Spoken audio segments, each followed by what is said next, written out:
তৃণমূলের দুই খণ্ডের জনপ্রতিনিধিদের নিয়ে সমালোচনা করলেন সোনারপুর দক্ষিণের বিজেপি বিধায়িকা রূপা গঙ্গোপাধ্যায়। নির্বাচনের ফল প্রকাশের পর থেকে তৃণমূলের মধ্যে ভাগাভাগি ক্রমশ বাড়ছে।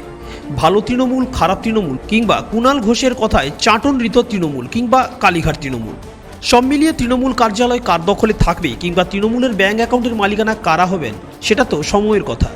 কিন্তু বর্তমান পরিস্থিতিতে তৃণমূলের প্রতীকে নির্বাচিত বিধায়করা এলাকায় নেই, যার ফলে অভিভাবকহীন অবস্থায় দিন কাটছে দলের কর্মীদের। এলাকার সাধারণ ভোটাররাও পাচ্ছেন না বিধায়কদের।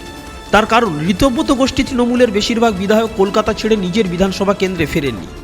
এখন তারা ব্যস্ত তৃণমূলের কার্যালয় ও ব্যাংক অ্যাকাউন্ট দখলে। সরকারের বিরোধিতাকে এই ঋতব্রত গোষ্ঠী তৃণমূল বিধায়করা করতে পারবে, যা নিয়ে এবার প্রশ্ন তুললেন সোনারপুর দক্ষিণের বিজেপি বিধায়িকা রূপা গঙ্গোপাধ্যায়। শুধু প্রশ্ন তুললেন তাই নয়, দিলেন পরামর্শ। খুবই দুঃখের, এদের নীতি নেই, এদের কোনো পথ নেই যে পথে ওরা এগোতে চায়।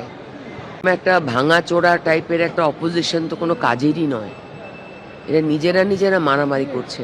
একটা স্ট্রং অপোজিশন খুব প্রয়োজন একটা সরকার চালাতে গেলে। নিজেরা মারামারি কেন বন্ধ করছে না?